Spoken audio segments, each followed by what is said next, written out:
The first poem of the evening is called Assalamu alaikum. Tonight, I ask that angels visit you in this greeting. A divine appointment of God's salam here at MuslimFest in Mississauga's meeting. Let's invite Allah's light into the brushing of our shoulders. Let us set our intentions right. Let's make the ummah's noor grow bolder. When I cast you a salam, wrap it in rahmah and send it back. A peace be upon you, it is better than a shirt from off a back. A salam from a Muslim? That's a gift from the heavens. And you never know, it could have been sent down from the seventh. Assalamu alaikum. May God's peace be upon you. May the noor of a noor shine down on you. May the angels twirl around you. If you knew, it would astound you what is packaged in this peace. This greeting that you give me, it cracks the borders free. And I don't know about you, but that world outside does not scream peace. And yet the barakah of this greeting can turn our usra into ease. You would not believe me if I told you assalamu alaikum could save a life. You would not believe me if I told you it could ease a Muslim strife. Sometimes it's a salam in the streets to remind you that you are not alone. And sometimes it's a salam to someone in need to remind you your mouth is a home. It is a sign of the end times when we pretend not to know one another. Like a family full of strangers, no sense of sister or brother. But the ummah shares vocabulary to carry each other's sorrows, to ensure God's blessings are all widespread, to ensure people spread peace tomorrow.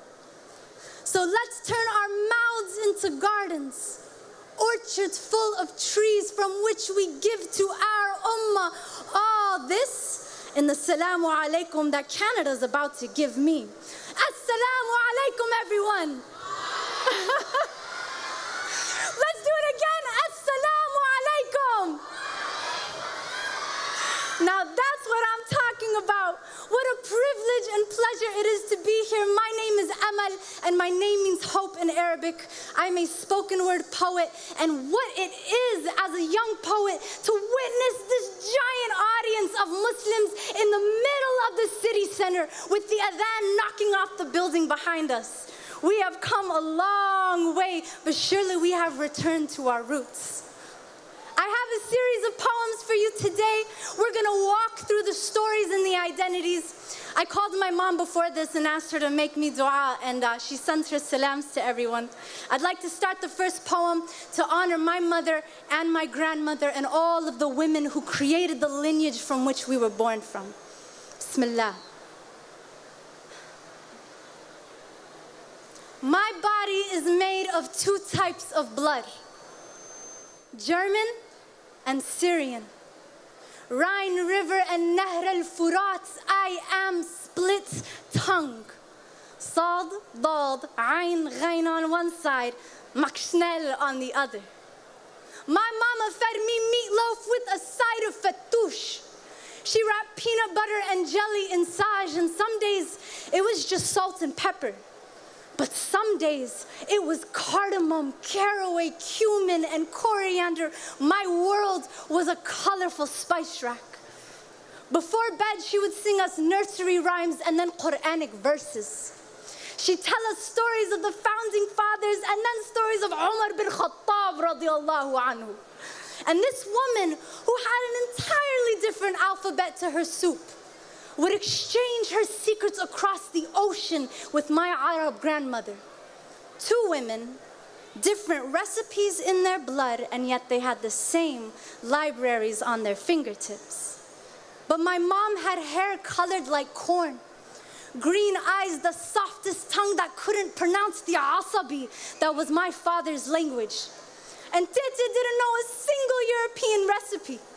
Her plump fingers perfected yabra, Arab-chested and hazel-eyed, 14 children, made her an expert in motherhood.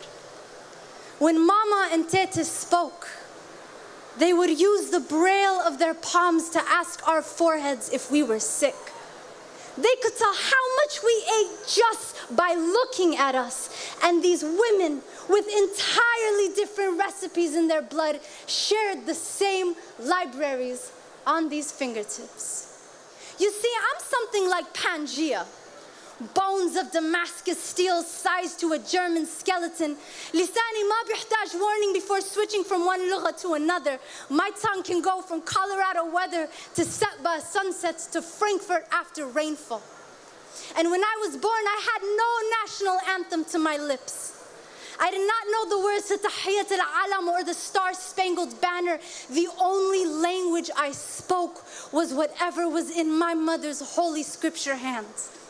And 7 years after my birth, when I met my Arab grandmother the first time, I kid you not, I was already familiar with this language in her palms. And I think that's because I'm like rivers, split tongue. Sad, dad, ayn, ghayn on one side, makshnel on the other. Shout out to the third culture kid. We are Muslimin living in the West, and we are constantly juggling all these different components of who we are. But at the end of it, my mom is a convert. My father is from Syria. And this next poem is for him and for all our immigrant parents who wrestled with their tongue on their way to this new Western life. I asked my father once what language he dreams in. And he did not know the answer to this question. In fact, it threw him off guard. My father has spent more of his life here in America than in his own motherland. Having mastered both languages, he is unsure of which he even dreams in. I remember the only time I saw my father stutter. It was in a crowded Costco parking lot, and he did not have enough stars or stripes on his mouth to muster a response to the bigot who called him something with the F word, the N word, and the word terrorist in it. It's like my father did not have the tongue to respond. Imagine that. A man without a tongue. He was tripping over his own voice like it was a herd of wild horses he could not tame. This man, my Baba, speechless? No way. He is the son of a poet. He is the child of a mother of 14. He is an Arab from Lughat al-Dald. He possesses letters you can't find in any other dialect on this planet. A man whose own sister was deaf, that he helped to create her language. My Baba, who has made it a point to tell every one of his jokes in 2 languages so that more of this world could laugh with him. And still, he did not have the tongue to respond to the bigot at Costco. I asked my father what language he dreams in. And he does not know the answer to this question. He spent more of his life here in America than in his own motherland.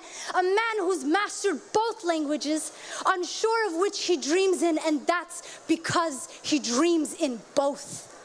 My father is an immigrant restaurateur. He couldn't pick one, so he put Syria into restaurants on American soil with a bilingual menu. This is an expose of culture. My dad knows his way around the mouth. He will crack burghul on your molars. He will smuggle parsley into your teeth so that every time he makes you laugh, he can see evidence of this bilingual dream in your smile. He's not the type of man who stutters. The only explanation I have for that day is maybe Allah subhanahu wa ta'ala decided that a man whose tongue is this majestic, maybe he shouldn't even bother responding. Thank you. Yay! I love my dad, I love my mom. May Allah subhanahu wa ta'ala give them the highest stations of paradise and all of ours. Say Ameen. Say Ameen. One more time, say Ameen. mean? I'm gonna give you a little rhyme here real quick and then wrap up with the final poem. But I wanna give special acknowledgement to the Muslim women out here today, specifically the ones who have chosen to cover themselves with the hijab. It's getting hotter and hotter, and it's getting harder and harder, and the messaging all around us is constantly telling us that the only thing you should do to cover up is wear foundation. But we know that there's more to that. And may Allah subhanahu wa ta'ala make it easy for us to hold tightly on the one thing that makes it so that when you see us, you know who we are. I wrote this in response to a comment I got once, and I hope you like it. They call me raghead ridiculous, scarf-wearing victim of patriarchal systems and matriarchal diffidence. They call my dad barbarian. My mom had a cesarean. I'm a half-white Arab, brown blood reptilian, but I was born a citizen, a Rocky Mountain denizen. Well-traveled, don't know all the cities that I've been in. Call me brainwashed. At least I wash with jasmine, and my hijab be smelling like sweet honey melon. Yo, shout out to washing your brain with some jasmine. I'd like to give this final piece. This was actually one of the most important pieces that came out of the COVID-19 pandemic for me. And as artists, all of the individuals standing up here today know that to create art, there is a piece of sorrow and depth and pain that cultivates and becomes what you have before you today. And sometimes what we need to do is we need to take what hurts and turn it into something beautiful. My family lost 49 members to the war in Syria.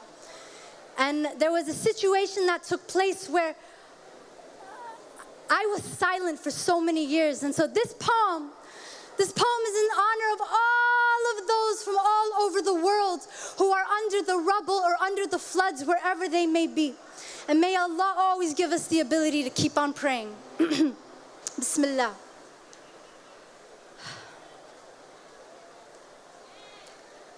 Arabiti maksura. My Arabic is so broken, like cracked teeth when you bite down on an olive pit too hard, like shattered tea glass, bursting chestnuts, bombed buildings. When I speak my Arabic, I am tongue-tied, tangled necklaces, stutters and mutters and sorries, the hat getting stuck in my throat like a gasping cat trying to escape the rubble. My second grade vocabulary tumbles down with the minarets of Homs. My Arabic is broken, like a nation at war, like the heart of a mother whose child hasn't called in years, like a stumbling prisoner, battered and bruised, too nervous to cross this language barrier. When a missile hit my aunt's house in Syria, my alphabet collapsed with the building on her body. When they pulled it out, it was unrecognizable, mangled. I didn't have the Arabic left to give my condolences. I thought to myself, I can't give this cheap English, this counterfeit currency. And so I said nothing. My mouth, an empty birdhouse, and all the doves are gone. But here I am rummaging through the rubble of my father's tongue, trying with the mouth of an infant to untangle these necklaces jimle by jimle. ما بعرف شلون بس هحاول. I do not know how, but I will try. I'm gonna learn to say I'm sorry in 1,000 languages.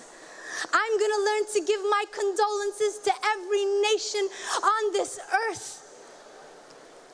And I will rebuild all the shrapnel inside of myself to be an obituary at the edge of my throat so that I can always remember the importance of speaking up.